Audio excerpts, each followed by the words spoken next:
Lorsque j'entendis ces paroles, je m'assis et je pleurai, et je menai deuil plusieurs jours, et je jeûnai et je priai le Dieu des cieux, et je dis, Néhémie 1,4, je pleurais, je menais deuil, je jeûnais. Cela traduit une expression d'angoisse, une passion, une douleur.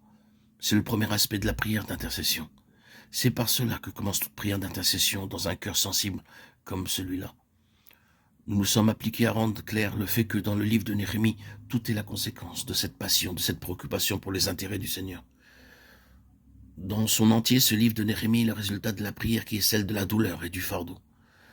Nous devons nous arrêter maintes fois pour nous demander avant tout si l'état spirituel du peuple de Dieu provoque en nous cette profonde tristesse du cœur. Nous est-il déjà arrivé de pleurer pour le témoignage? Avons-nous jamais été dans l'affliction à cause de la condition spirituelle du peuple de Dieu? Continuons sur le deuxième aspect. Je te supplie, ô Éternel, Dieu des cieux, le Dieu grand et terrible, qui garde l'alliance et la bonté envers ceux qui t'aiment et qui gardent tes commandements. Néhémie 1,5. Que représente cela? Nous avons là une loi très importante et qui agit dans la véritable prière d'intercession. La connaissance du Seigneur, qui consiste à savoir à quel Dieu nous avons affaire.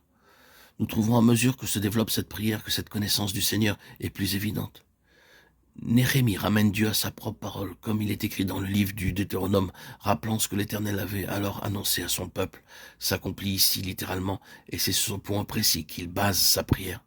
L'Éternel avait déclaré, « Si vous ne serez pas mes commandements, je vous disperserai parmi les nations, et vous ne serez plus un peuple pour moi. » Et Néhémie rappelle, « Tu demeures fidèle à ton alliance, bien plus. Tu as dit que si nous revenions à tes commandements, tu nous rassemblerais à nouveau. » Deutéronome 28, 64 à 33. Nous constatons qu'il connaît bien le Seigneur. Il est pénétré d'une grande passion, d'une préoccupation et d'une douleur. Mais il connaît le Seigneur et c'est ce qui est la base de tout. Je te prie que ton oreille soit attentive et que tes yeux soient ouverts pour écouter la prière de ton serviteur que je fais aujourd'hui devant toi jour et nuit, pour les fils d'Israël, tes serviteurs, et la confession que je fais touchant les péchés des fils d'Israël. Néhémie 1,6. Arrêtons-nous sur cet aspect central.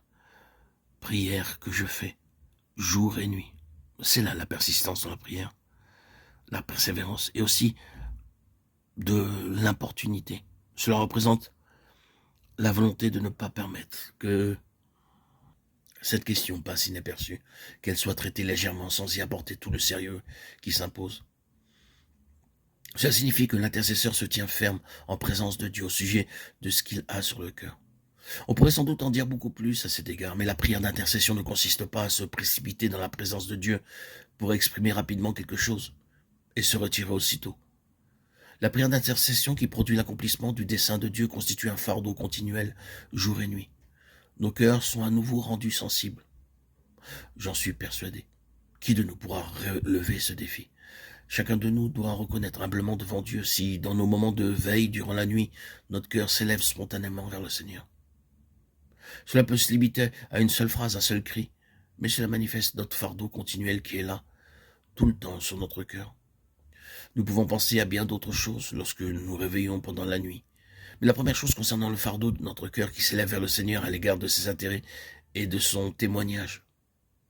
Prière que je fais jour et nuit. Néhémie 1,6. C'est là une chose qui doit toujours être présente. C'est de la persistance, de la continuité. C'est un trait de la véritable prière d'intercession qui produit une douleur, un fardeau, et nous introduit dans une compréhension, une connaissance plus profonde du Seigneur. C'est alors que nous aurons de la persistance et de l'importunité.